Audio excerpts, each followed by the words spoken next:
Bismillahirrahmanirrahim. Assalamualaikum warahmatullahi wabarakatuh. Alhamdulillahilladzi biqadarihi yunazzilul ghaith barakatan lana ka'ibadihil muslimin al-mu'minin al-muttaqin insyaallah. Wassalatu wassalamu ala rasulillah الذي دلنا على الخير وأخرجنا من الظلمات إلى النور بإذن الله رب العالمين. اللهم صل وسلم وبارك على هذا النبي الكريم الرسول الأمين الحبيب المصطفى الكريم سيدنا محمد وعلى آله وصحبه أجمعين، وبعد. فيا أحباب الله وأحباب رسول الله صلى الله عليه وسلم المعتكفين والمعتكفات، أوصي نفسي وإياكم بتقوى الله فقد فاز المتقون فلا تموتن إلا وأنتم مسلمون.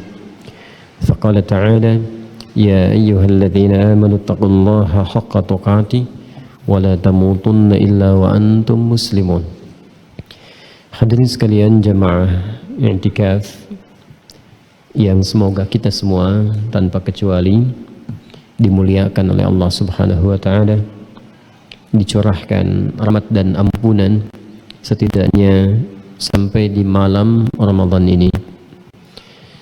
Di dalam setiap pembuka muhadarah yang kita sebut dengan ta'lim itu, seringkali para ulama membuka dengan wasiat takwa, meneruskan isyarat nabawiyah, kebiasaan Rasulullah sallallahu alaihi wasallam dalam membuka khutbah atau tausiahnya, bahkan khutbah Jumat itu wasiat takwa bagian terpenting yang senantiasa diawali oleh Nabi sallallahu alaihi wasallam.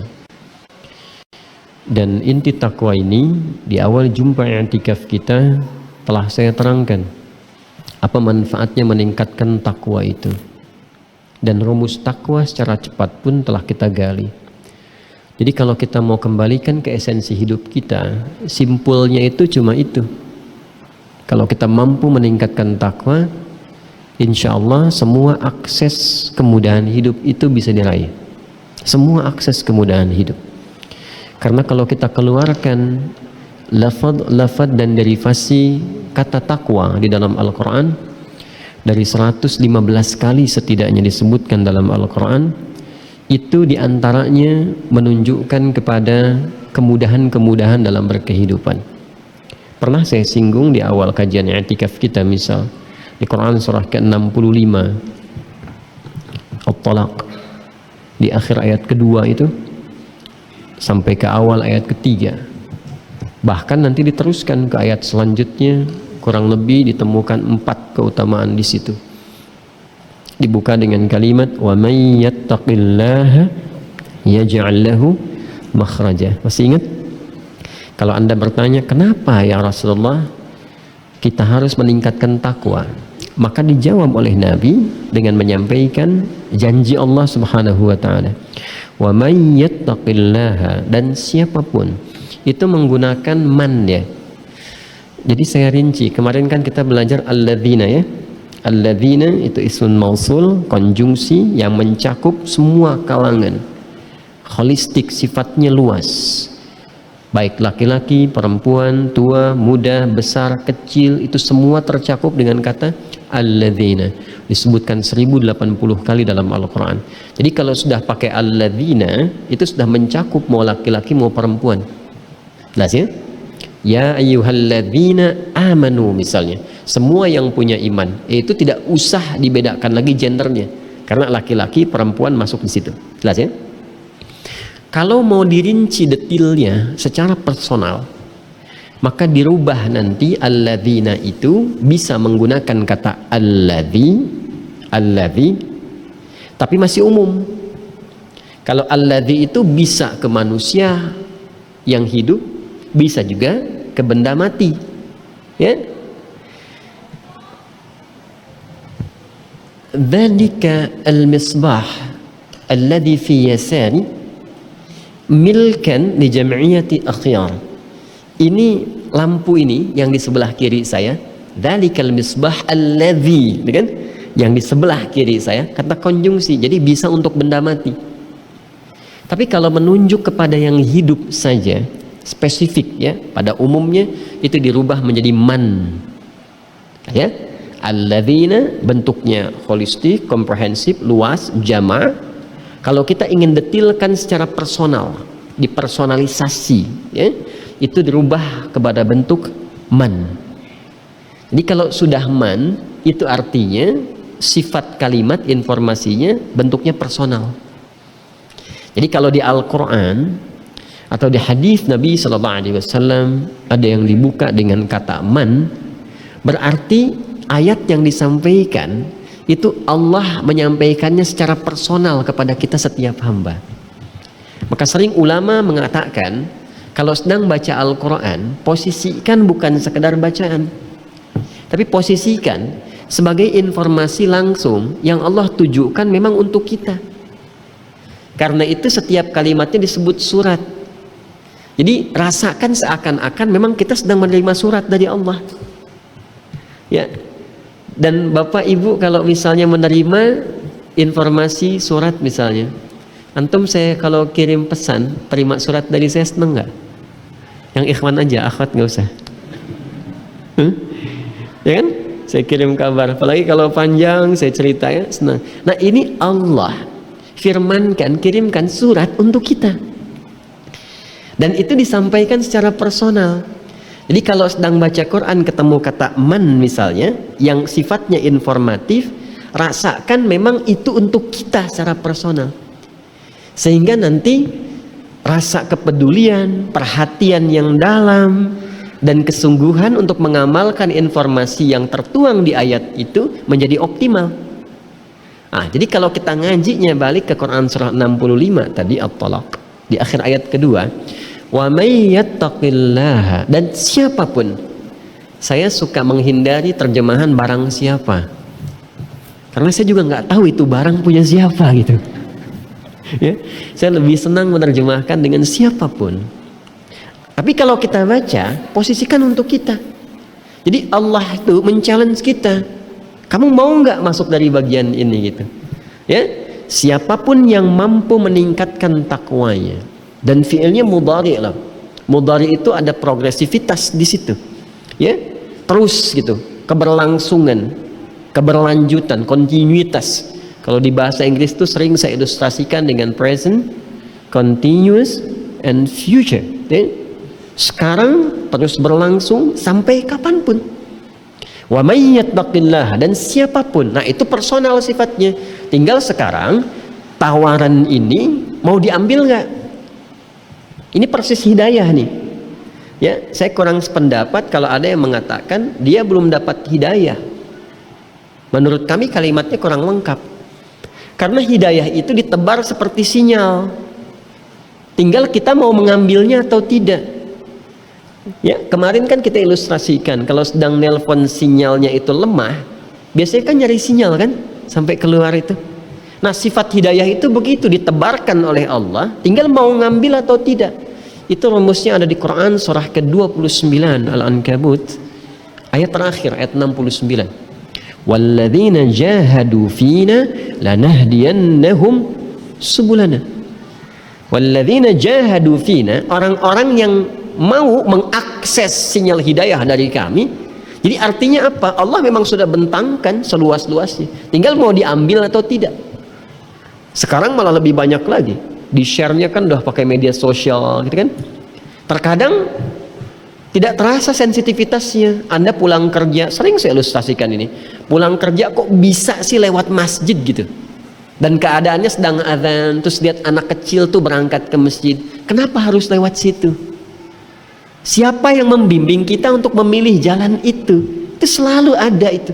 Jadi ada hidayah lewat pandangan, lewat pendengaran, lewat pikiran, atau lintasan hati. Seketika tek datang gitu. Pengen sholat, kenapa saya begini? Itu mahal sekali. Makanya sifatnya kalau ada yang demikian, kata Al-Quran, di rumus Qurannya, cepat ambil. Karena tidak mudah lagi untuk mendapati itu. Walladzina jahadu fina lanahdiyannahum subulana. Begitu diambil, nanti Allah turunkan jalannya tuh, langsung dibuka pintu-pintunya. ke masjid, ketemu si fulan, ngobrol, jadi teman akrab, akhirnya sama-sama ke masjid. Bisa jadi begitu. Ya. Nah, balik tuh. Wa may yattaqillaha, dan siapapun yang mau meningkatkan takwanya kepada Allah, yaj'al lahu makhraja. Ini. Apa akibat yang didapatkan, feedbacknya apa? Kata Allah, aku akan hadirkan solusi di setiap problematika hidup yang ia alami. Dan saya ingin menegaskan apa yang saya sampaikan di awal kajian i'tikaf, bahwa itu nggak ada alif lamnya. Nakirah bentuknya, general, nggak ada alif lam, makhrajan. Karena wakaf, tanwinnya hilang, makhraja. Kalau general artinya umum. Jadi ternyata efek takwa itu dahsyat sekali di semua aspek kehidupan.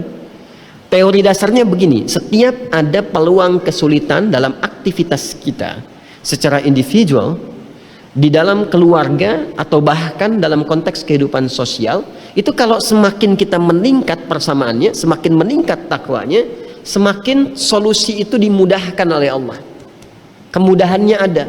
Jadi bukan tidak mengalami masalah. Sering saya katakan ini, orang ini bukan nggak punya masalah, masalahnya ada seperti orang lain. Hanya sebelum masalah itu dilalui, Allah sudah ringankan. Jadi seakan-akan nggak punya persoalan. Itu maksudnya. Kan kita keluar ini berhadapan dengan situasi yang sama kan, hujan kan, ya kan? Tapi cara kita mengatasi persoalan ini ketika keluar, menyikapi hujan bisa beda-beda. Ada yang belum keluar sudah melihat, nah hujan ntar aja lah. Ada yang melihat telepon, bawain payung, kan? Ah, cuman gerimis lah, kan?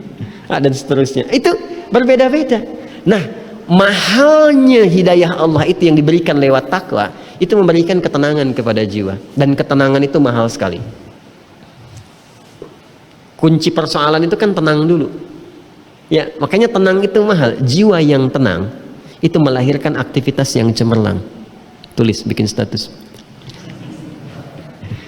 Dan selalu ketenangan. Makanya Nabi itu ketika punya problem, itu bukan dientaskan dulu oleh Allah, ditenangkan dulu hatinya.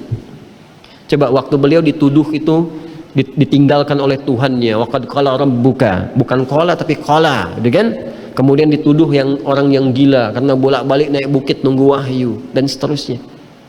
Ya, apa yang terjadi? Allah turunkan 2 surah sekaligus. Surah 93 dan 94. 93 Ad-Duha, 94 Al-Insyirah. Dan dua-duanya itu surah yang memberikan kelapangan kepada jiwa. Wad-Duha, aku bersumpah Muhammad sallallahu alaihi wasallam, demi keadaanmu saat merasakan kenikmatan seperti merasakan cahaya duha itu. Duha kan enak cahayanya, menenteramkan, makanya berjemur gitu. Wal-laili idza saja, ataupun saat engkau merasakan kesulitan yang pekat seperti gelapnya malam. Kan ada orang, ini bahasa balaghah tinggi sekali. Ada kan orang kalau semakin sulit kayak gelap mata kan, ya kan? Padahal matahari terang tapi jalannya limbung gitu. Ya, dikasih ayam padahal enak, rasanya nggak mau gitu, ya kan? Karena memang belum disembelih ayam. Gelap, ada yang begitu gelap gitu. Ya, ya. Wal-laili idza saja, ma wadda'aka rabbuka wa ma qala. Yakinkan pada jiwamu yang paling dalam, Tuhanmu, Rabbu tidak akan pernah meninggalkanmu. Dan engkau bukan termasuk seperti yang mereka tuduhkan itu. Wah, langsung pembelaan dari Allah. Lalu diberikan efek psikologis. Ya, apa efek psikologisnya? Walal akhiratu khairul laka minal ula. Tenang. Orientasi hidupmu, tugasmu ini persoalan akhirat. Karena itu banyak tantangan. Akhirat itu kan tinggi.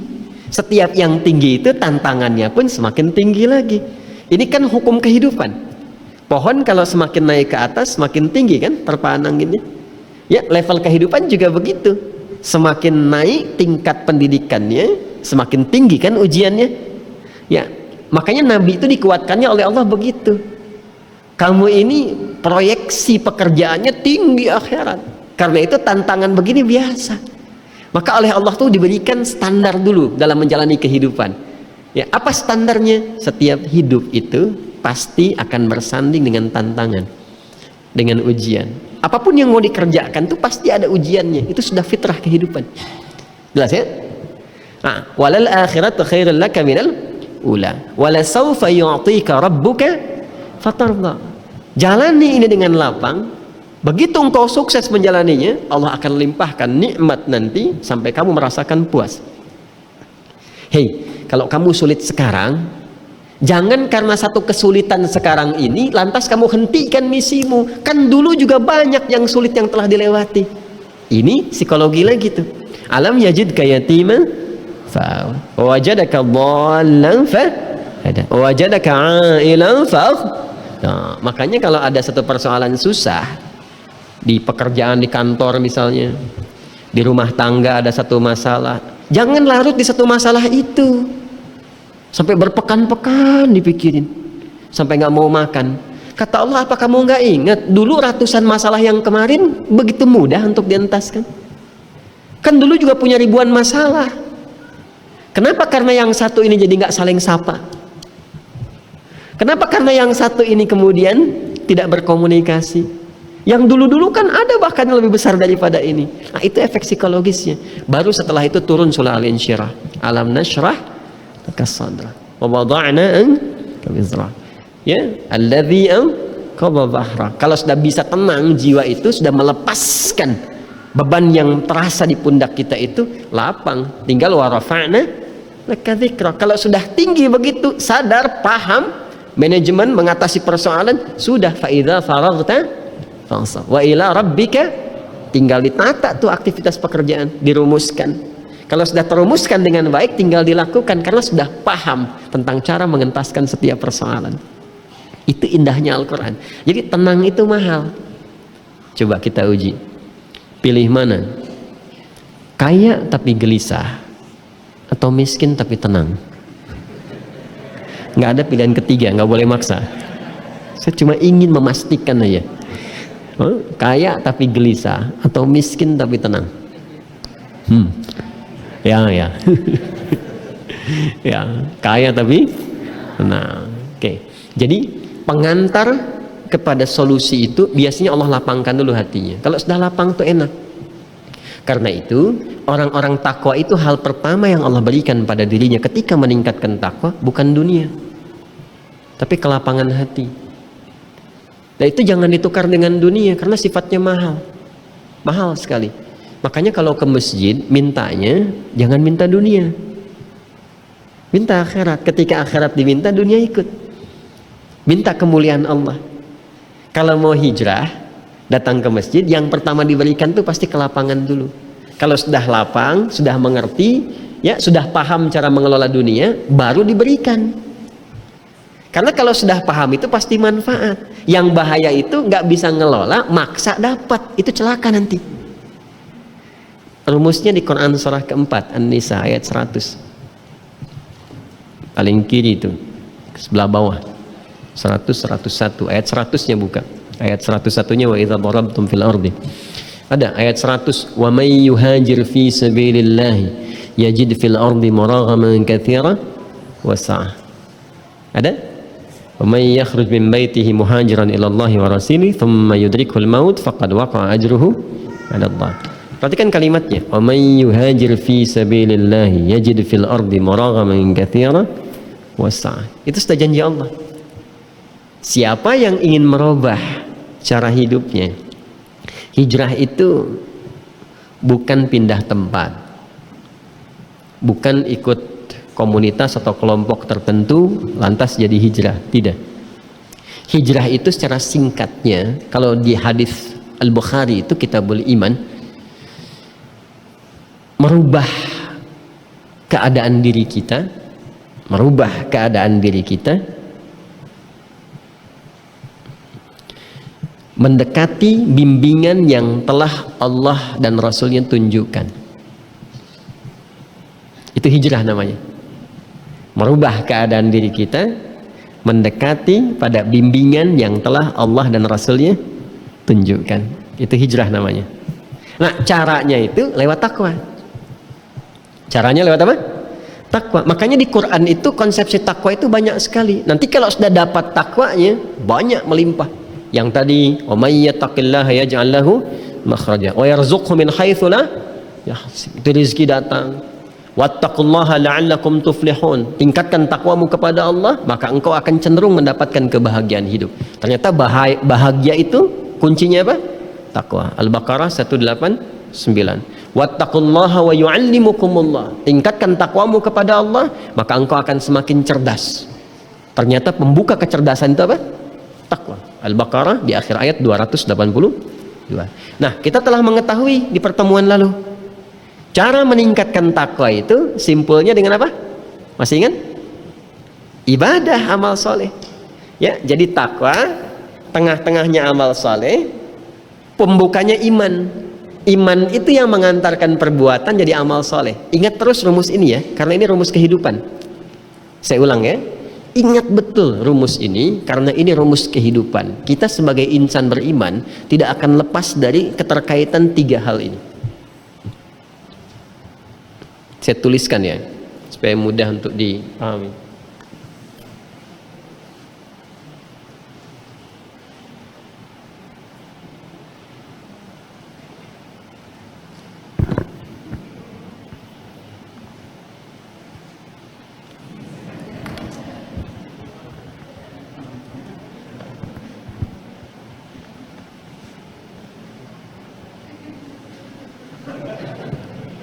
Baik, terima kasih ya. Jazakallah khair. Ini tiga nih rumusnya. Iman, amal saleh, kemudian takwa.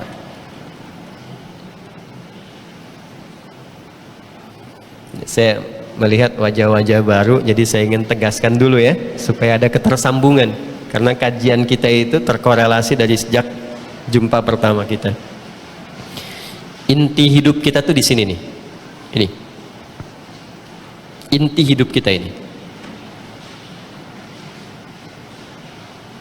Baik, Pak, dianggap kelihatan aja ya Pak ya. Dianggap kelihatan, nggak apa-apa, nanti bisa dicek ya rekaman. Ini inti hidup kita di sini, karena ini adalah bagian paling pokok dalam jiwa setiap manusia. Di dalam diri manusia itu ada sumber kehidupan yang kalau tidak ada ini nggak hidup ya, namanya nafas. Karena itu diserap ke dalam bahasa Indonesia bisa bernafas. Nafas menjadi bagian dari tanda kehidupan. Nafas itu dari bahasa Arab ya, nafas itu dari bahasa Arab, dan itu harus murni 100%. Nggak bisa separuh nafasku misalnya, ini cuma separuh, tidak. Harus semua nafasnya ya. Nah, ini nafas. Nafas. Nafas ini adalah asalnya roh, yang bila sudah menyatu dengan jasad namanya berubah menjadi apa? Nafas. Nanti bawaan dari nafas itu yang asal mula terbawa dari sifat karakteristik roh itu namanya takwa. Bawaan fisiknya nanti yang mempengaruhi keadaan nafas disebut dengan fujur namanya. Jadi ada takwa, ada fujur.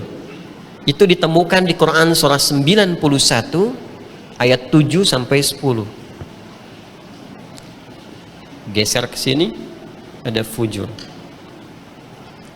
Wa nafsin wa ma sawaha, dan demi nafas yang telah sempurna pembentukannya. Kapan sempurna itu? Kala menyatu dengan jasad. Dari mana taunya? Di Quran surah ke-15 Al-Hijr ya, di ayat ke-28 sampai ayat yang 30 itu. Wa idh qala rabbuka lil malaikati inni khaliqum bashara min salsalim min hama'im masnun fa idza sawaituhu maka jika aku telah sempurnakan penciptaan manusia itu dengan masuknya roh ke dalam tubuh. Kalimatnya menggunakan sawaituhu. Maka bagaimana keadaannya? Dijawablah di surat Asy-Syams, wa nafsin wa ma sawaha. Allah yang berfirman fa idza sawaituhu, maka ketika menyatu disebutkan wa nafsin wa ma sawaha fa alhamaha fujuraha wa takwa. Nah, saya mau berbicara yang ini. Ini inti hidup kita tuh ini nih. Semua sumber kebaikan tuh ada di sini. Jadi kalau ini sinyalnya bisa diaktifkan, seperti jumpa pertama kita saya terangkan itu, ini bisa diaktifkan, sudah mudah kehidupan itu. Apapun yang bisa dikerjakan itu aksesnya dibuka oleh Allah Subhanahu wa taala. Intinya dari sini. Dan pilar takwa ini ada 6. Jadi kalau kita ingin aktifkan sinyal takwa, mesti mengaktifkan 6 pilar ini dengan sempurna. 1 pilar bagus, 2 pilar lebih bagus, 6 pilar insya Allah sempurna kehidupan. Jadi semua akses tuh, jadi nggak ada yang beda. Catat ini ya, maksud catat itu pahami baik-baik ya. Tidak ada perbedaan. Kalau sudah paham 6 pilar ini, mengerti, rasanya nggak ada beda antara suka dengan duka. Syukur aja, karena dua-duanya sama-sama ujian gitu. Disantai aja menyikapinya. Antara cerah dengan hujan biasa, cerah dijalani, mendung gak harus bikin status, biasa saja gitu.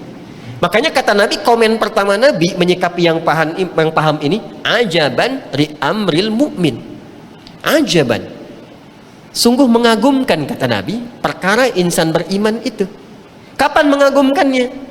Ketika dia suka, dia bersyukur. Ketika dia mengalami duka, dia bersabar. Jadi bagi dirinya itu nggak ada perbedaan antara suka dan duka. Karena ketika suka ada konsep syukur, sehingga nggak berlebihan dalam menyikapi nikmat itu. Dan ketika berduka pun ada konsep sabar, sehingga tidak meratapi dan larut dalam kesedihan. Dua-duanya ada pahalanya. 6 pilar itulah kalau disatukan, itu menjadi konsepsi keimanan yang disebut dengan rukun iman itu. Nah, ini ada di sini nih. Ya, jadi kalau saya tarik simpulnya begini. Ya. Ini iman. Iman kan berapa cabangnya? Dan 6 kan? Tuh, 2, 3, 4, ya kan? Sini aja tariknya. 5, kemudian 6. Ya. Nah, sekarang kita temukan ya. Lihat-lihat pelan-pelan nih. Ini mahal sekali nih, agak-agak tidak mudah ini menemukan ini. Kita mesti teliti sekali, agak fokus ya, fokus. Takwa inti kehidupannya, pilarnya iman. Maka kalau kita ingin menyalakan sinyal takwa, yang harus kita aktifkan tuh ini dulu, imannya. Iman harus diaktifkan. Saya kemarin mengilustrasikan, masih ingat? Handphone itu ya ada sinyalnya, tapi kalau handphonenya mati muncul nggak sinyalnya? Tidak kan?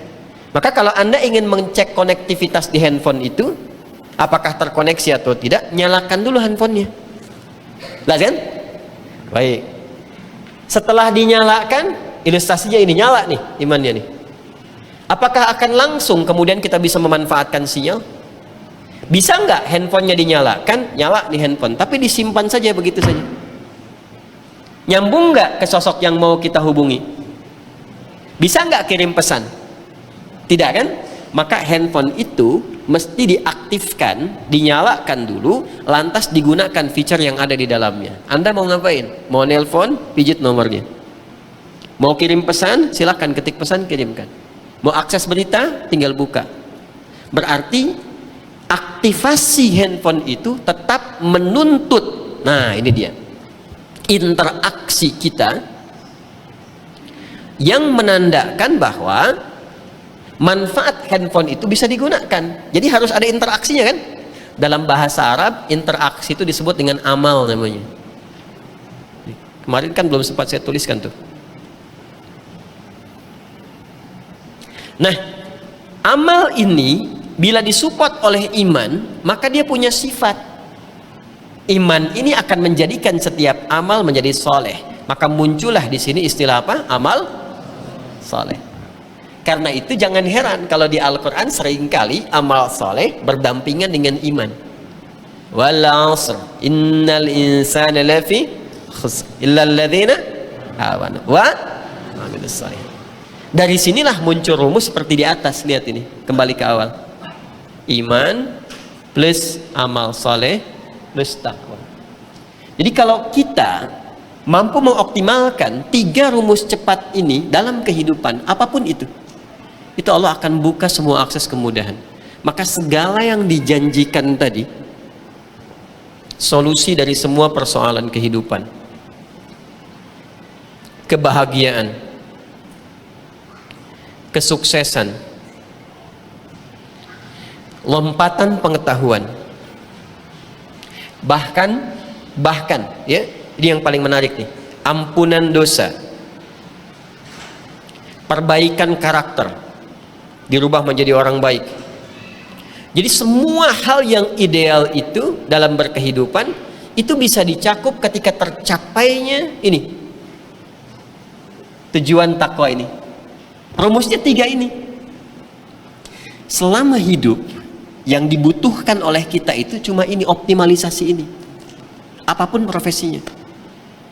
Karena rahmat Allah yang terletak di takwa itu mencakup semua bagian dari kehidupan kita. Coba silahkan cek posisi apa saja, aktivitas apa saja yang dijalani, itu selalu akan ada ditemukan solusinya dari bentangan takwa ini. Di keluarga, sebagai anak, orang tua, suami, istri, akan ditemukan ayatnya. Anda meningkatkan takwa, samara akan tiba, sakinah, mawaddah, dan rahmah. Di pekerjaan, apa sih profesinya? Allah kasih teori umum, ketentuan umum. Anda mau jadi apa? Di birokrat, ya, diplomat misalnya, insinyur, pebisnis, macam-macam. Itu silahkan tempuh ini, jalan kesuksesan terbuka. Hampir semua. Di pengetahuan juga demikian. Dan kalau ingin cepat pembuktiannya, coba lihat miniasinya di era Nabi SAW. Kan sebelum masuk Islam rata-rata jahiliyah kan? Jahiliyah kan? Yang kurang ilmu banyak, ya kan? Yang penipu juga banyak, pembegal banyak, ya, semua banyak sekali. Jadi komplit, makanya disebut jahiliyah, ya. Jadi nggak usah ikut bersaing sekarang, karena emang yang dulu sudah ada gitu. Tapi apa yang terjadi ketika ini mampu dioptimalkan? 3 ini aja, 3 aja, nggak jauh-jauh, 3: iman, amal saleh, takwa. Maka yang terjadi adalah transformasi kehidupan dari jahiliyah menjadi khaira ummah. Kuntum khaira ummatin ukhrijat linnas ta'muruna bil ma'ruf wa tanhauna 'anil munkar. Itu namanya iman, itu amal soleh. Belum selesai, wa tu'minuna billah. Itu Ali Imran ayat 110 itu. Ya, Ali Imran ayat 110. Nah, karena itulah di setiap kesempatan itu sering kita diingatkan antara hubungan takwa, iman, dan amal soleh. Jadi gini yang ingin saya katakan itu seperti ini. Kalau Allah sedang meminta kita, ini konsep dasar ya, konsep dasarnya. Nanti kita turunkan secara detail. Kan sekarang kita sudah masuk ke detail kan? Kemarin satu sudah secara personal kita dalami kan? Sekarang kita akan lanjutkan. Konsepnya begini. Jadi ikhtiar kita, iman ini sudah punya, alhamdulillah. Sudah beriman ya? Pastikan dulu. Alhamdulillah ya, sudah beriman. Baik. Nah, ini unik sekali, hubungannya tuh unik sekali. Jadi ada hubungan penguatan, ada. Bila semakin lancar, kuat meningkatkan amal soleh, tandanya semakin meningkat imannya. Kalau amal solehnya lemah, tandanya semakin lemah imannya, kan? Itu hubungan satu dengan yang lainnya selalu terkait satu dengan yang lain, ya. Nah, yang menarik begini, kita ada di posisi ini nih, sudah beriman. Cuma tadi saya katakan coba cek, karena ada 3 tingkatan iman. Ada berapa? 3 tingkatan iman. Pertama, iman standar. Standar. Redaksi dalam Al-Qur'annya yang standar beriman, sudah beriman, ya, itu menggunakan kata amana pada umumnya. Amana. Nah, jamaknya amanu.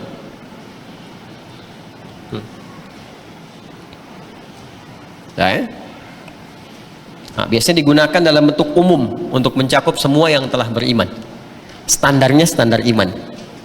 Jadi kalau sudah dipanggil sama yang standar, berarti yang di atasnya pun terpanggil semua, gitu kan? Baik. Di atas ini ada yang menengah. Menengah tuh levelnya naik sedikit lah, ya. Advance, naik ke atas nih. Advance tertinggi ya. Oh, excellent ke atasnya lagi. Menengah lah ya. Naik. Redaksinya menggunakan kata yu'minu,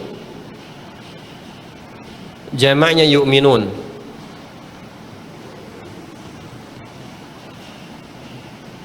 Dan nanti saya terangkan cirinya.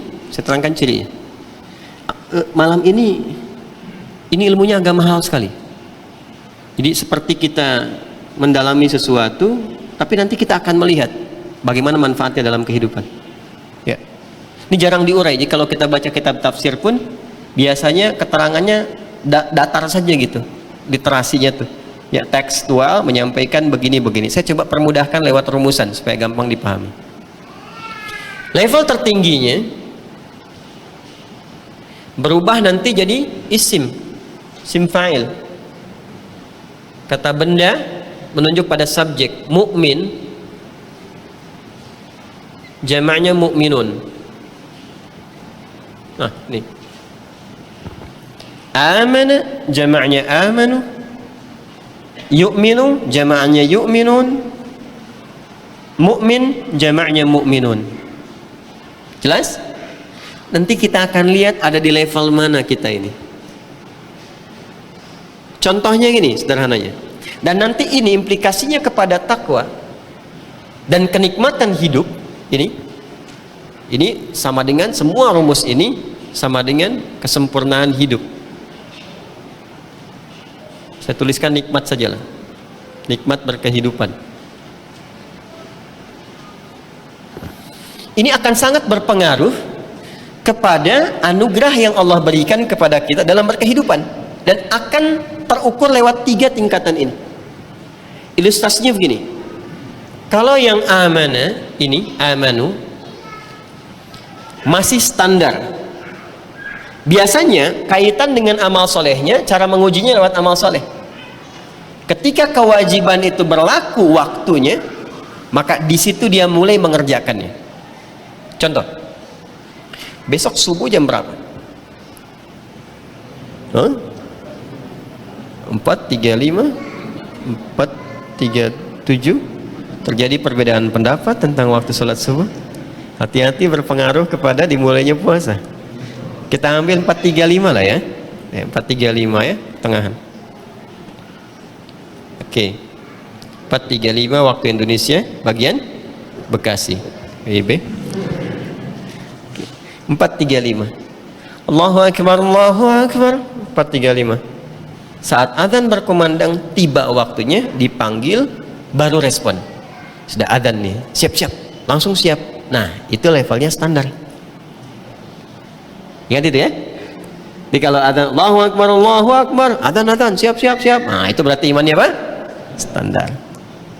Jadi kalau sudah azan belum ada sentuhan ke jiwa, berarti sedang di bawah standar. Ya, di bawah standar itu kan tanah tuh, batu. Nah, jelas ya, paham ya?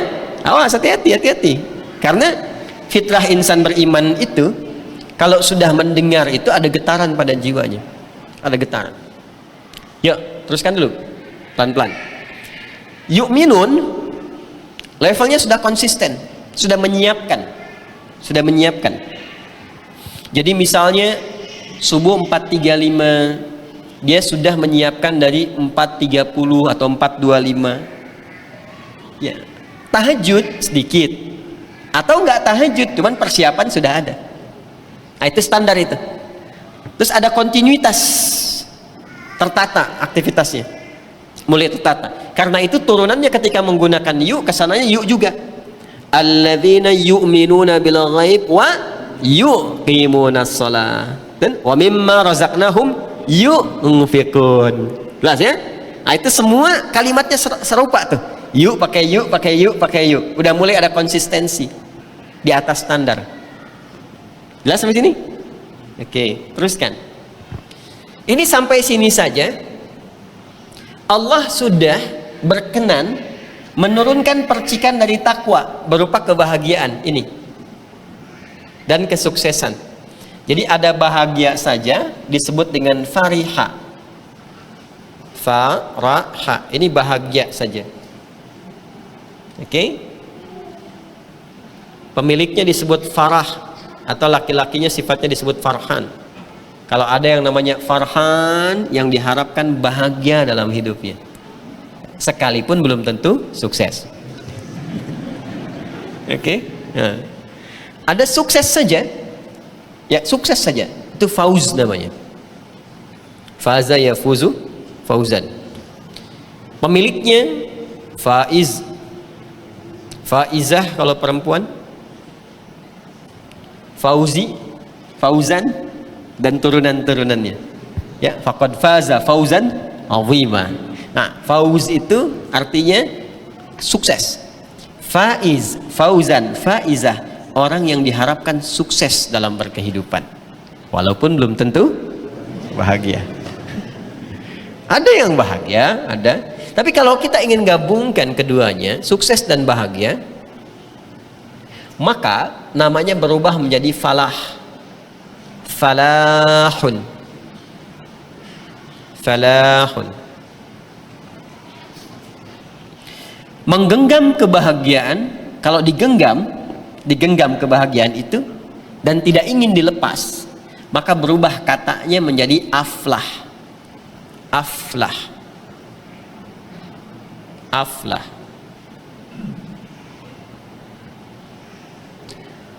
Orang yang dianugerahi limpahan kebahagiaan dan kesuksesan, orangnya dianugerahi oleh Allah sehingga mendapati itu disebut dengan muflih. Muflih. Jamaknya disebut dengan muflihun. Nah, orang-orang yang level kedua ini pun yang tahap menengah, yang pakai yu gitu kan, sholatnya sudah mulai ditata, konsistensinya sudah tinggi, sudah disiapkan, walaupun belum tentu misalnya mengerjakan turunan sunnah yang lain dengan level yang tinggi, tahajud misalnya, duhanya belum, tapi untuk yang fardu itu sudah dia siapkan, nggak terlambat, konsisten, tepat waktu itu, siap-siap. Ini level yang ini. Harta ada, zakat dia kerjakan tuh. Ya, dia tahu tuh kapan berzakat. Tapi untuk turunan ke bawahnya, ya, turunan ke bawah itu misalnya yang sedekahnya, yang infak tak menentunya, tak menentu itu siapa yang butuh dia berikan, dia punya dia beri, belum punya dia referensikan. Tapi konsisten menyiapkan itu zakat tadi. Maka kalau sudah dilakukan ini potensial mendapatkan anugerah dari Allah berupa jalan-jalan kebahagiaan dan jalan kesuksesan. Karena itu di Al-Baqarah ayat 5 itu ditutup firmannya dengan kalimat ulaika ala hudam mir rabbihim wa ulaika humul muflihun. Kapan menjadi muflihun ini? Naik ke atas. Ayat 3-nya. Alladzina yu'minun nih. Level 2. Alladzina yu'minuna bil ghaibi wa yuqimunas shalah. Yuqimunas shalah wa mimma razaqnahum yunfiqun dan seterusnya. Jelas? Kalau sudah nyampe ke level 3, ini yang paling tinggi. Level 3 itu luar biasa. Ini dirubah kalimatnya jadi menggenggam kebahagiaan. Ini aflah. Digenggam betul dan gak bisa lepas. Jangankan di dunia, sampai level surganya pun itu yang paling tinggi. Yang kata Nabi kalau minta ke surga, minta Firdaus kata Nabi, itu yang paling tinggi. Itu sampai oleh Allah disebut di Al-Quran, ini pewaris surga Firdaus yang sedang beraktivitas di bumi. Pewaris surga Firdaus yang sedang beraktivitas di bumi.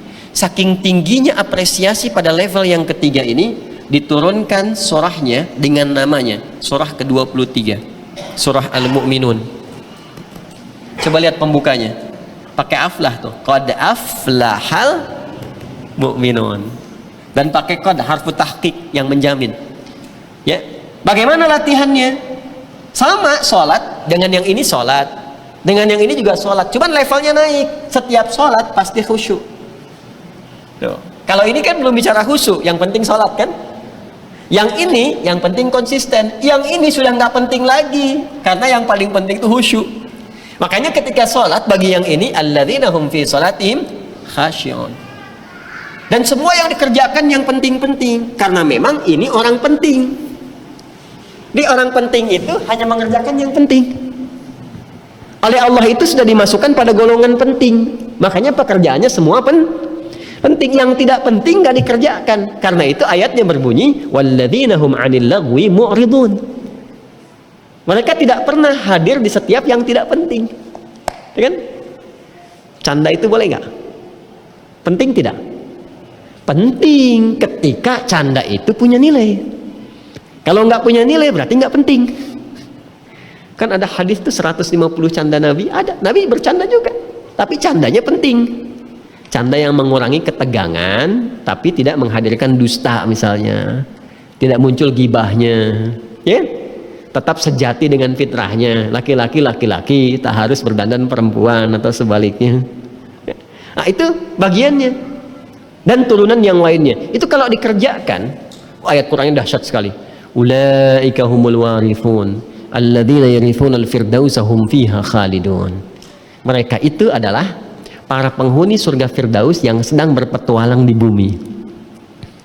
Nah, apa kaitan dengan pembahasan kita malam ini? Sebelum kita masuk ke detail amal solehnya, saya ingin katakan, coba cek dulu level kita ada di mana malam ini. Karena setiap naik level itu tantangannya pun pasti tinggi. Pernah ada keripik viral kan yang dijualnya pakai media sosial itu dulu ya, ya kan? Ya, saya nggak sebut nama ya. Ya, pokoknya ada keripik yang kalau naik level pedasnya makin pedas gitu, ya kan? Level 1 standar, level 2 agak pedas, level 3 pedas banget.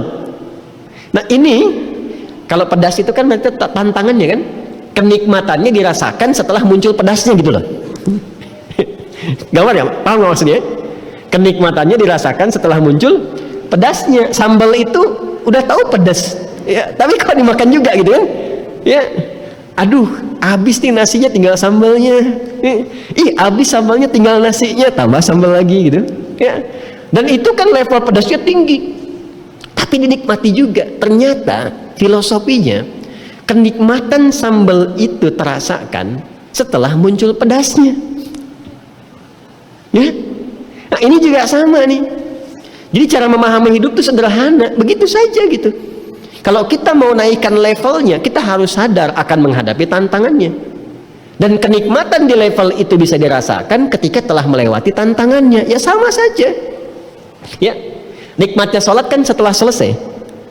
Nikmatnya puasa ketika tuntas puasanya. Makanya saat buka nikmat banget kan. Coba tuh. Saat puasanya ya tantangan aja. Tapi saat buka itu baru dengar adzan, setengah lapar dan haus hilang. Coba cek deh, setengah lapar dan haus hilang. Kalau udah setengah 6 kan di sini udah tanya-tanya nih kapan Pak Hudri adzan nih. Begitu Allahu Akbar, itu belum minum pun sudah hilang rasanya haus itu. Basah tenggorokan. Makanya kita bilang dhahabal dhama'u wabtallatil araq wa thabatal ajru insyaallah. Padahal belum minum tuh. Ya kan? Nah, jadi nikmatnya itu setelah melewati tantangannya. Jadi normal biasa saja menjalani kehidupan itu. Makanya kalau pasang target tinggi aja sekalian. Pasang targetnya al-mu'minun. Pasang aja. Nyangkutnya di mana? Jelas minimal di yu'minun. Kalau pasang targetnya amanu, begitu nggak nyampe, di mana nempelnya? Takutnya munafikun tadi. Itu yang bahaya. Jelas ya? Nah, jadi ini bagian pertama kita temukan dulu. Malam ini kita update. Jadi kalau ada di mana, naikin levelnya. Kejar tuh. Sunnahnya, tilawahnya, istighfarnya, dilatih dulu sampai merasakan kenikmatannya. Nggak apa-apa, latihan dulu terus. Tingkatkan. Nanti ketika merasakan kenikmatannya itu muncul ketenangan. Tenang, saking tenangnya ngantuk, tidur aja. Ya, bisa tuh. Ya, alhamdulillah. Jelas ya? Nah, ini temukan dulu. Jadi kita jangan dulu ke amal soleh, temukan kita ada di mana dulu. Kan kalau belajar di kursus bahasa itu suka dilihat dulu kan? Begitu masuk kan dites dulu ya. Coba readingnya, writingnya, listeningnya gimana, suruh dengerin, suruh nulis. Setelah itu kan baru dicek kan? Nanti masuk ke level apa gitu. Nah, ini kita cek diri kita. Sebelum masuk ke amalnya, cek dulu posisinya. Malam ini ada di mana? Kanan atas, kiri bawah, tengah-tengah pojok. Ada di mana? Nah, setelah itu paham tentang diri kita masing-masing, baru kita turunkan amal solehnya. Apa yang paling cocok buat kita sesuai dengan tujuannya? Sekarang saya tawarkan dulu, mau dilanjut apa besok? Lanjut besok.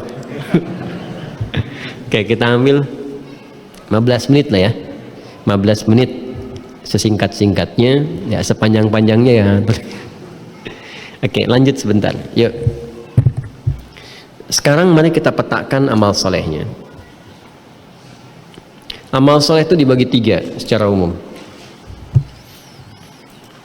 Awas, ini yang terpenting yang harus kita tahu, karena kalau salah menyikapi ini, maka biasanya ketakwanya nggak nyambung. Ini yang seringkali ada keluhan, ya Allah aku sudah sholat, sudah berdoa, kenapa belum dijawab juga? Ya ente ngerjainnya salah. Ya, ini kuncinya di sini. Baik, dibagi berapa? 3. 1, amal soleh yang sifatnya individual untuk individu, perbaikan diri. Sudah? Cabangnya banyak nanti, cabangnya banyak, tuliskan aja dulu.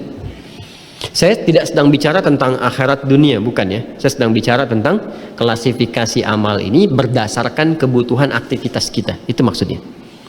1, amal soleh yang terkait dengan kepentingan individual. Yang kedua, amal soleh yang terkait dengan aspek keluarga, lingkupnya keluarga. Nanti konsepsinya di Quran ada terkait dengan ayah, ibu, suami, istri, anak, dan seterusnya. Baik dari segi nikmatnya atau kemungkinan persoalannya. Kalau kita udah belajar tentang ini, insya Allah rumah tangga itu nggak terlalu sulit lah. Walaupun pasti ada persoalannya, tapi nggak terlalu sulit menjalaninya. Karena sudah paham, udah tahu duluan masalahnya gitu. Ya. 3, aspek sosial kemasyarakatan. Lingkupnya lebih luas lagi, ya. Sosial kemasyarakatan yang dimaksud di sini nanti dalam kehidupan bermasyarakat, berbangsa, bernegara dan turunannya. Turunannya ini hubungan antar negara dan sebagainya yang sekarang sudah semakin mudah untuk diakses. Sudah. Baik. Dari 3 ini nanti dibagi lagi. Nah, pembagiannya yang pertama terkait dengan kematangan ibadah. Jadi ada ibadah yang berlaku secara individual, itu hubungan kita nanti dengan Allah Subhanahu wa taala. Ada ibadah yang dipraktekkan dalam konteks kehidupan berkeluarga. Ada ibadah yang dipraktekkan dalam konteks kehidupan bermasyarakat, bermuamalah. Yang kedua, ada yang terkait dengan peningkatan pengetahuan. Secara individu, pengetahuannya ingin meningkat, ingin cepat, amalannya apa gitu. Terus di keluarga kan ada anak, ibu berdoa untuk anak, gimana caranya? Ya, alhamdulillah. Pernah begitu kan? Ya, nah itu ada diatur nanti, diatur. Termasuk dalam konteks kehidupan berbangsa, bernegara, bermasyarakat. Bagaimana menciptakan aset bangsa untuk membangun supaya makmur bangsanya, mudah menguasai berbagai bidang, pulang lagi ke negerinya untuk mengajar kembali. Ada, ayatnya ada. Bahkan disamakan dengan jihad. Ada ayatnya loh. Saya selalu bilang sama teman-teman itu diaspora kita di luar negeri, kalau sudah sukses, utamakan pulang. Ya, utamakan pulang. Selamatkan, ya utamakan selamat, ya kan? Pulang, utamakan pulang. Mengabdi di tanah air dulu, bangun dulu gitu. Ya. Dan itu sangat luar biasa, itu nilainya bisa senilai dengan orang jihad itu kalau diniatkan ibadah. Nanti ayatnya belum, kan ini baru highlightnya dulu. Ya, oke. 3, tadi 1 terkait apa? Ibadah. Kedua, ilmu pengetahuan. Ketiga, terkait dengan kemapanan harta benda, rizki yang berupa harta benda. Ya, kemapanan harta benda. Sebagai individu ingin cerdas, pintar, harta cukup gitu kan, sehingga tidak banyak menggantungkan ya kepada kehidupan orang lain dan sebagainya. Di keluarga ingin mapan. Ya, sekarang ini kan katanya handsome tidak penting, yang penting handphone. Ya. Macam-macam sekarang orang bilangnya. Baik ya, 3 itu dulu tuh. Yang lainnya nanti akan datang dengan sendirinya. Ibadah, pengetahuan harta benda. Detil dari ini semua kita akan teruskan besok pagi insyaallah. Panjang masalahnya, mesti diurai dulu. Di saya mesti cara ngajinya begini, cara ngajinya. Yang tadi itu satu individual kita turunkan dulu. Bagaimana meningkatkan ibadah secara individu? Ada nanti kriterianya. Ini ayatnya, ini hadisnya. Yang pokok ini jangan kerjakan yang sunnah dulu, yang pokoknya belum. Atau kayak tingkatan nih, tingkatan itu kan ada 4 yang pokok tuh. Dari sholat, setelah itu zakat, ada puasa, ada haji. Coba lihat anak TK kita tuh, sholatnya belum sempurna, udah manasik. Betul nggak? Ya, salah tidak? Tidak. Cuman pondasi yang pokoknya belum kuat. Itu maksudnya. Jelas ya? Nah, ini yang coba kita kemudian kembalikan ke asalnya gitu. Ini kalau kita runtut satu-satu dengan benar dan kuat, itu insya Allah tangguh. Tangguh. Makanya Nabi itu pelan-pelan ngajarinnya tuh. Kan sholat dulu tuh. Isra Mi'raj itu kan membawa oleh-olehnya sholat tuh. Bukan zakat, bukan puasa, bukan haji. Dan itu bertahan kurang lebih hampir 3 tahun. Setahun sebelum hijrah, baru tahun kedua hijrah di Madinah, turun perintah puasa. Dan seterusnya nanti zakat, kemudian haji, berikutnya lagi. Itu kita harus lihat. Kita turunkan secara detail pelan-pelan. Makanya serial ini bisa nyambung iktikaf lagi tahun depan. Ya, tahan sampai sini dulu ya, supaya saya menepati janji dulu untuk menjawab ini, maksud saya, supaya saya bisa bagi waktu sebentar. Tadi saya ingat bahwa ada yang bertanya, saya katakan nanti sambung malam ya. Masih ingat nggak tadi ya? Baik, saya jawab ini sebentar ya. Yang ini diteruskan besok, insya Allah. Boleh dihapus panitia, ya. Tapi saya minta bantuannya untuk dituliskan ke atas yang paling tinggi, iman, amal soleh, takwa. Ya, yang lainnya boleh dihapus supaya saya bisa turunkan lagi ke bawah ya. Yang mau foto boleh dari sekarang, bukan saya ini. Ya. Yang ingin mereview nanti tinggal cek di rekaman ya. Allahumma taqabbal minna innaka antas sami'ul alim wa tub 'alaina innaka antat tawwabur rahim. Allahumma ya arhamar rahimin ighfir lana dhunubana wa kaffir 'anna sayyi'atina innaka antal ghafurur rahim. Allahumma innaka 'afuwwun karim tuhibbul 'afwa fa'fu 'anna ya karim. Allahumma innaka 'afuwwun karim tuhibbul 'afwa fa'fu 'anna ya karim. Allahumma innaka 'afuwwun karim tuhibbul 'afwa fa'fu 'anna ya karim. Wa sallallahu ala sayyidina Muhammad wa ala alihi wa sahbihi ajma'in. Wa akhiru da'wana subhanakallahumma wa bihamdika nashhadu an la ilaha illa anta nastaghfiruka wa natubu ilaik. Alhamdulillahi rabbil alamin. Assalamualaikum warahmatullahi wabarakatuh.